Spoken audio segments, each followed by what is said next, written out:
In a world where change is the only constant, Choumil stands at the forefront, guiding title professionals to not just grow their businesses, but to master the art of innovation. With every episode, you're handed the keys to unlock unparalleled growth and stay ahead of the curve.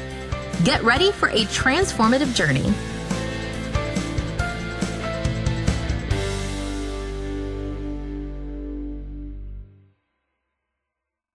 Hello, everyone, and welcome to a new episode of the Title Agents Podcast. I am your host, Choumil, Alltech National Title CEO, and I'm thrilled to have my good friend Frank Klesitz, CEO and co-founder of Viral Marketing.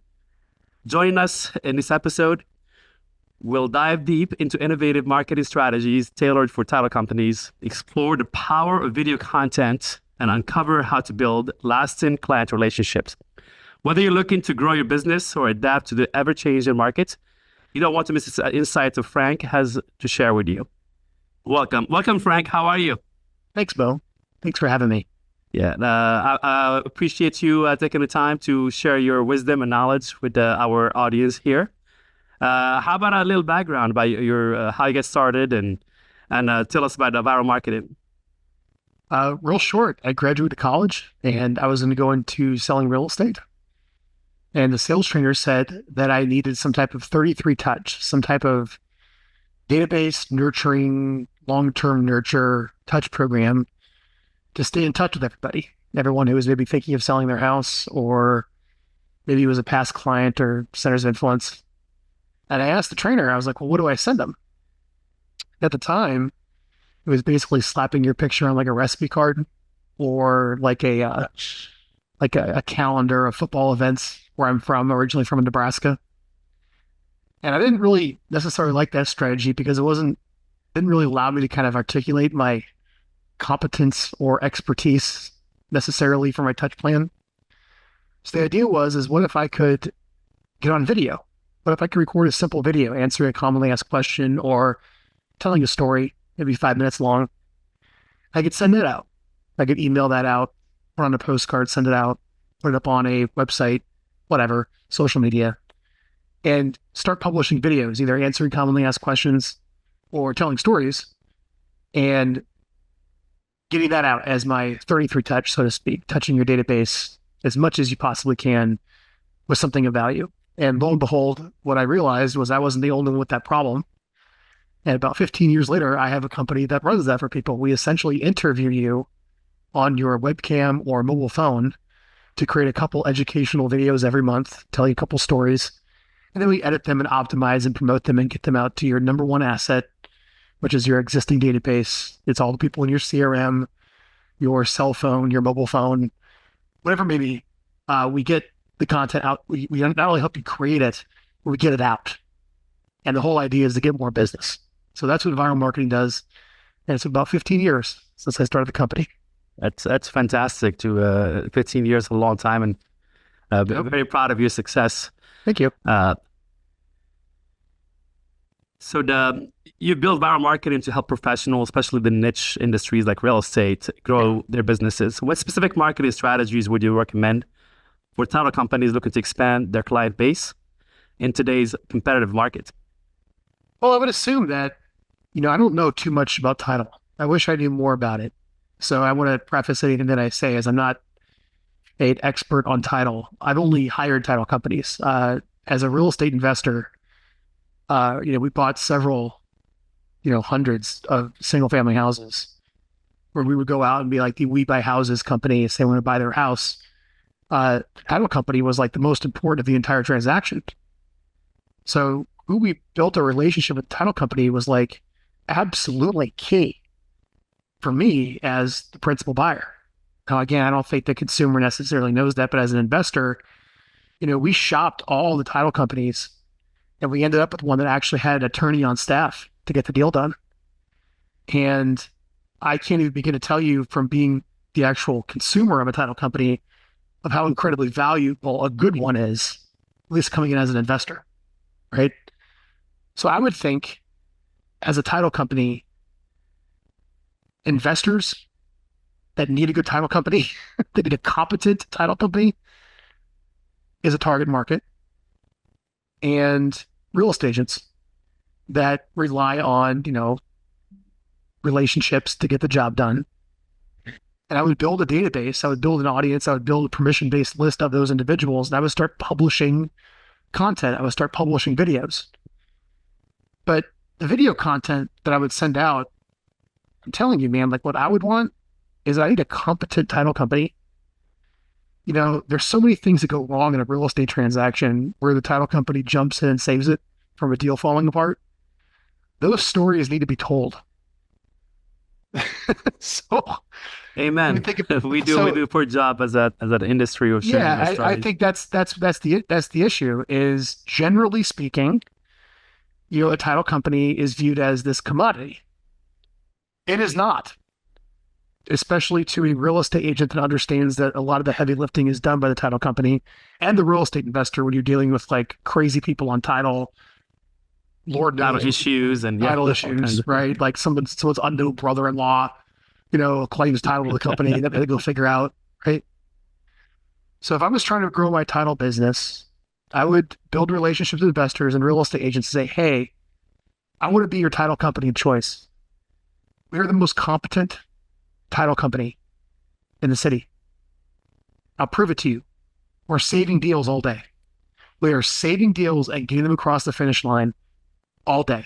And we publish stories about what we're doing. Like we started this video blog, we started this YouTube channel, we started this newsletter, whatever it is, where every every week or so, I want to help guide you of how to avoid having a deal fall through. So we're going to tell about a situation, you won't give names, you just give generalities, but we're going to tell about a situation of here's how a good title company stepped in and saved a deal. And here's how to avoid you getting in the same sticky situation if you're buying a house as a consumer, as an investor, or you're a real estate agent navigating a client's deal to close. That's the content I would want. 100%. And you touched on investors like yourself. You're investing. You've done a bunch of deals, and I think there's a stat I think over 30% of transactions that never get listed, last year, which means the investor market is massive. It's almost a third of transactions that are outside of those guys that know what they're doing understand the title company does all the heavy lifting. Yeah. And you have to make sure that it's on the ball. I mean, the biggest thing is like just doubling down on we're the most competent title company. We're the most proactive and competent title company that will make sure a deal doesn't go through and the deal gets done. And you have to have a title company that's on the ball and understands all the nuances of why a deal doesn't get done. So we're going to start sharing stories of how we save deals. And that's what you publish. And through that, you'll be able to communicate like the nuance of why a good title company exists. I know you mentioned earlier about a permission-based list. Yeah. Can you elaborate on that so people don't make a mistake on sending a content to 10,000 people and they get blacklisted? You don't want to do that. So, I mean, all you got to do is get a list of all the agents in town and then get a list of all the investors. So let's talk about how to do that. Getting a list of all the decent agents in town is pretty simple. You just go to Zillow's agent finder, and I think there's 10 agents per page. There's 25 pages. The top 250 agents in every market will pretty much be listed on Zillow's website. There you go. All right. That's who everybody wants. That's easy. That's easy. Investors is a little more of a nuanced one. And as a title company, this is an easier one to get. You don't necessarily want the wholesalers. You want the principal buyers actually closing on the transactions. So, run a list of all the single family homes that have sold in the past 12 months, non-owner occupied to an LLC. And you pull that list. Then you could sort for duplicates. Then you see which LLCs keep showing up. And those are the people you want to kind of skip trace and find the phone numbers and contact information of those LLCs to find those investors. Excuse me. I'm a little sick today, if you haven't noticed. Sorry. Hope you get better. Thank you again. Thank you. Yeah, my voice is a little bit off. So now the key is that now you just call these people up. Call them up. You reach out to them. Yes, you have the prospect. But the message is very simple. It's like, hey, I'm with a title company. I want to earn your business. We are the most competent title company in town. We publish a newsletter of how we're saving deals and the nuances of getting transactions done. And all I want to do is offer you a free subscription so you can get to know us. And some of the content that we publish can hopefully help you avoid sticky situations on title where a deal might fall through, but it might cause some chaos, or maybe you don't earn a 5-star review. Can I at least have your email address and can I have permission to stay in touch and build a relationship with you? No one says no to that, dude. No one says no to that. In marketing, that's called a top of the funnel offer. It's a very light top of the funnel offer of like, I want to offer you a free subscription to my newsletter. Yeah. So if you don't mind me asking, basics, what's a funnel and what type of funnel mean? Yeah. For the people to understand like the lingo kind of. Well, it's kind of like, getting married, right? You go meet someone, you go on a couple dates, you slowly bring them down the funnel to ask them for marriage. You kind of think of it that way. So a funnel is this concept of a upside down triangle. And top of the funnel is a very light, non-aggressive, very low committal offer. Usually a top of the funnel offer is, hey, give me your email address, subscribe to my newsletter. Hey, for real estate agents, hey, put your information to my website to find out what your home is worth. Hey, maybe download this free report that I offered, that I created. It's a very light, low, non-committal offer. Then you kind of have more middle of the funnel. It's kind of like as they kind of move down that upside down triangle, it's kind of more of a middle range commitment. Typically speaking, this is an event. Hey, come to my event, come to my seminar, come to my webinar, come to my workshop, come spend time with me at length in some way, shape, or form. And then a bottom of the funnel offer, pretty standard, is book a call, book a one-on-one meeting. And pretty much every professional service, if you had to come up with a marketing plan, you could pretty much blow up anyone's business if you had, well, in a good way.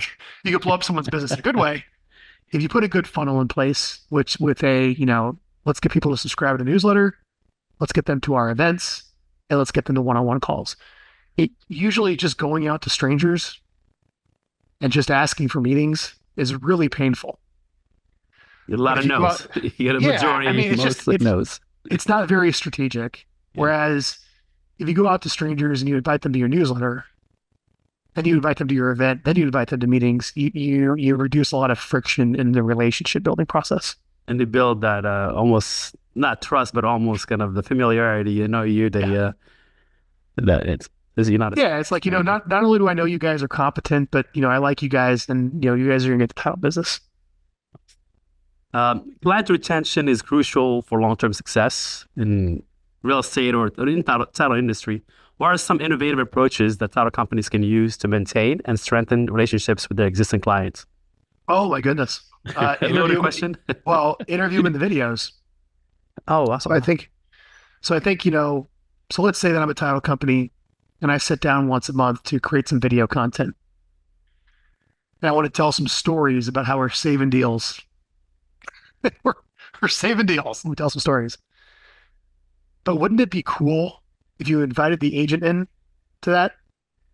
Wouldn't it be cool maybe even if you invited the real estate investor into that for all of you to talk about it without you got to kind of keep, some privacy on there. Don't give up way too much, but still just talk about the situation. That's video content for your agent. That's video content for people for the marketing. I mean, what we're doing now with this podcast, you reached out to me, we did this podcast, you're going to take care of the production. You're going to go put it together. You're going to take on all the expense and work of doing this. And I just got to show up and get interviewed. How nice is this for me? Yeah. Right? Yes. I would say from a client retention standpoint, it's pretty much, it's kind of par where, par is like, do a good job, right? Like you're just kind of expected to do a good job as a title company. That's a given. It's a given. Yeah. It's a given. Yeah.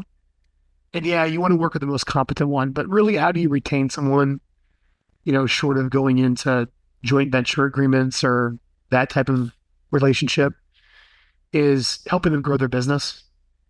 And one of the easiest ways to help them grow their business is just invite them onto your show, invite them onto your podcast, invite them when it's time to record the videos, and help them create some content, make it easy for them that they can use in their marketing is probably one of the most simplest and most direct ways to maintain relationships with your agents. And a lot of times too, man, like when you're the title company, you don't talk to the agent. You always talk with the support staff, and you lose the relationship with the decision maker. Inviting that person to come be on your show is such a great way to maintain that relationship, or an excuse to get some face time. Oh, absolutely. It's all, I've preached this for years to like my especially my sales team is like, how can you help a realtor gain one transaction a year? It's massive versus, hey, let me take you to coffee, let me buy you drinks. That helping them with content, helping them with useful. Absolutely, that's one transaction is valuable more than all the copies in the world, and it's very easy to do. Like if you help them with the content and if you make them look good in front of their clients. Well, let's hear this. So I'd say, hey Mo, it's your title company, and we got this deal done. It was kind of a challenge, but we got it done. Let's do a little video about it. Let's talk about the deal. And I think this is something that you could send out to your database, and I can send out to mine. We'll talk about how we navigated the complexities of the transaction for a win-win for everyone at the end of the day. All right. Absolutely. Before we get started, we were chatting and talked about how tough the market been in the last couple of years. And can you just maybe share with us how you navigated it and that resilience, that kind of really sticking to the basics and kind of really improving things and redefining things to kind of to sustain like this down market and what the strategies you suggest and advise our listeners? Yeah.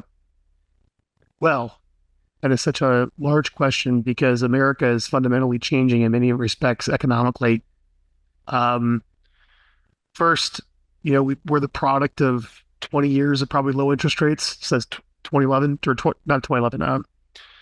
9/11 when they dropped rates and led to 2008 dropped rates. So we kind of the bills coming due for 20 some years of relatively low interest rates. Free money. Yeah. Yeah. You have the cost of labor going up for your team. What you have to pay to hire and retain great talents in the U.S. is more expensive than it's ever been. You have the buy side commission. Who knows what's going to happen there? But I think we could probably say it's going to be more difficult to get the same pay this way than what it has been. I think everyone can agree with that. Short of maybe the top 1% that's killing all the time. You also have low existing home sales, which is probably because from the jacking up of the interest rates. I don't know how many consecutive months, but several consecutive months, existing home sales are less and less and less and less. Inventory is non-existent. So I'll add one more thing in there too. As a real estate agent, usually you can just pound through a bunch of cold calls using auto dialers to try to find business, but that's very litigious with TCPA litigation. Or the 2010s, you used to be able to just mass text everyone and mass call everyone cheaply to find a deal, and I wouldn't do that anymore. If you want to Google TCPA lawsuits, you can see how you get yourself wrangled up in one of those pretty easily if you're doing mass calling. So there's all these different strengths, opportunities, weaknesses, and threats in the real estate business. I think when you take a look at all of it, you have to look at how every other professional firm works. So you go look at legal firms, engineering firms, accounting firms, big consulting firms. As you hire someone on board, they start as a junior.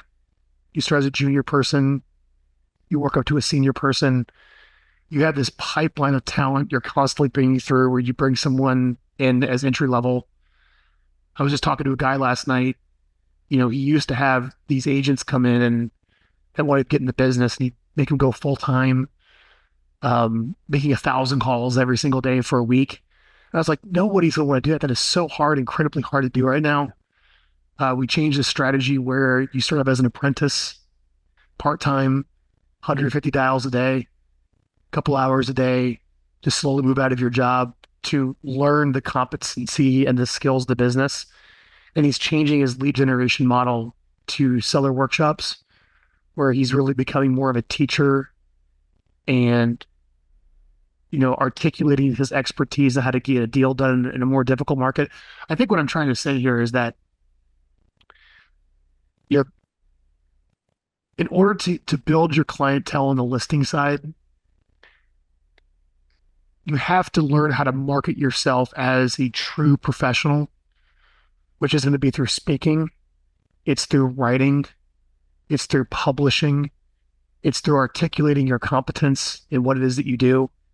It's by telling stories, answering questions, putting that online, sending it out to your database, but also having a plan to very slowly bring in a few right people to maybe start part-time, to train them up as a junior, to bring them on to a senior, to bring them into a partner of how someone normally comes in any professional firm, which I think is maybe a little bit different than how most real estate teams or brokerages have worked in the past. That's a much longer discussion, maybe. Very well said. I know you work with some of the top agents in the country, and you have really a great pulse on what's going on. What's the consensus? What do you hear about the whole NAR lawsuit and how the impact of really putting pressure on put downward pressure on buyer's commission, or sometimes eliminated, or having the buyer to pay for it? Yeah, well, again, like in any other professional service, you have an engagement letter, or you have a contract. I mean, whenever someone hires viral marketing, they pull out a credit card, they hire us, they sign an agreement. Apparently, it was really kind of unbeknownst to me in all these years. I didn't even know. I've been in the industry for 15 years, Mel. I didn't know that you could find a buyer and put in an offer, and you would get paid without having any agreement with the buyer. Even me, that didn't really quite resonate. I didn't quite understand that. And I'm like deeply in the industry. Yeah. So I don't know. I mean, I think again, it goes back to, you're going to have to convince people to pay you. You're going to have to convince people that you're worth your fee. And all price elasticity in professional services is certainty. So the reason one law firm gets more money than the other law firm, it's because I'm more certain with that brand. The reason most likely one realtor gets more money than the other realtor, it's because I feel more certain with that person. The more certainty you can provide with the prospect with intangible professional services, the more elastic your fee and the more likely they're willing to pay you. So how do you do that? Publishing, speaking, writing, articulating your competence, doing a podcast like this is how you do it. Yeah. So can you dig a little deeper on the power of content, especially original content? Like a lot of people may not understand like original content, how powerful it is, especially with the search engines and social media and everything. How the more original, more authentic content is, like it has a huge value versus copying stuff or copying and cut and paste kind of duplicate content, which may hurt you. Oh, well. Okay, so this is something we share at Viral a lot, is we do not create content for algorithms. So when you start kind of going down this path of, I want to create content for SEO, I want to create content to get found on YouTube, I want to create content to get popular on social media, I equal that to bankruptcy. That's the synonym that I use when we got to go down the path of winning the lottery, so to speak. It's like we're going to get enough lottery tickets that people are magically going to find us online, or we're magically get popular on YouTube or our YouTube channels. Certainly that's the case for some, but it's very, very, very unlikely. Rather, at Viral, we create content for people, specifically in the database, specifically people that are in your list, like your actual past clients, your actual centers of influence. And they want to hear from a real person. They want to hear from you, not your AI avatar. And they don't want to, hear your canned content.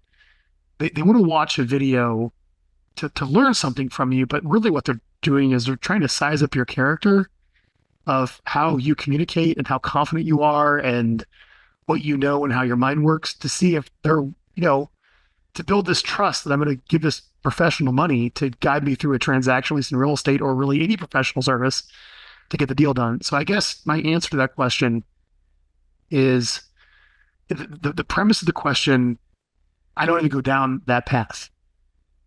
We had viral. I say, okay, you're talking to prospects all day. You're talking to people that are actually giving you money. What are the actual questions they're asking? Let's come up with the actual questions people that are engaging you and hiring you are actually asking, not the ones that are on YouTube, not the ones that are showing up online. Then we come up with those, and then we create content. We answer those questions for those prospects and send those out. So we look inward to the list of like what the actual demand is from your prospect versus trying to win the game of the lottery of being found online. Awesome. This is maybe a loaded question, but AI, I don't know how much you use it, how much, how do you, if you use it, how do you use it, and how do you recommend title companies use AI as a tool, not as a replacing? I mean, it's not that great. I mean, I haven't met anyone that's like, oh my gosh, this has like changed my life. You know, I get to speak from example of how we use it.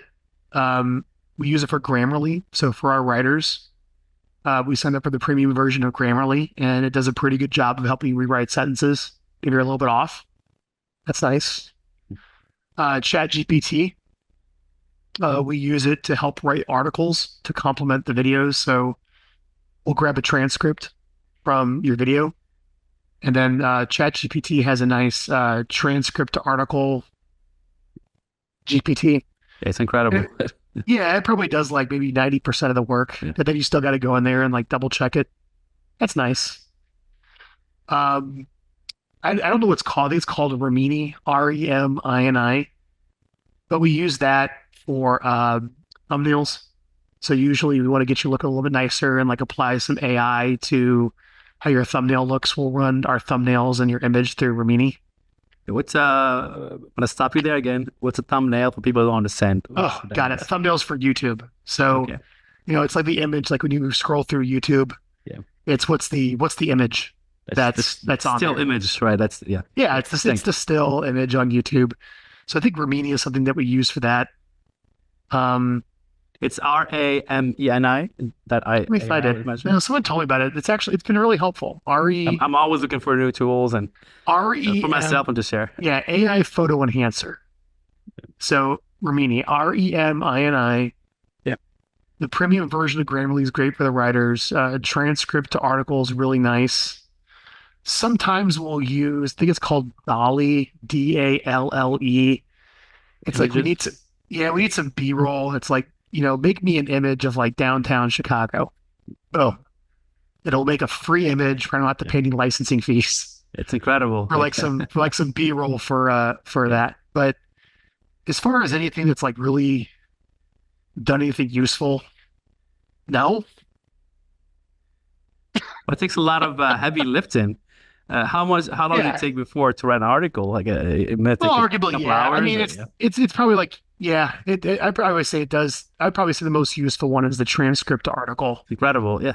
Yeah, being able to write the article is really helpful. But it's helpful because you have the really good content from the video. So as long as the content's in the video transcript, you have something good to say when you write the article. Oh, there's one more too, Otter.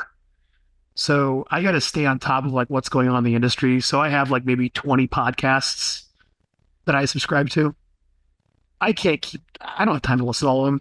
Yeah. So a virtual assistant will download every podcast and they'll upload it to Otter and they'll send me the summary. So every day I get a couple Otter summaries of different podcasts, just so I can kind of see like what's being said, what's going on in the industry, like what people are talking about, so I can stay in the know.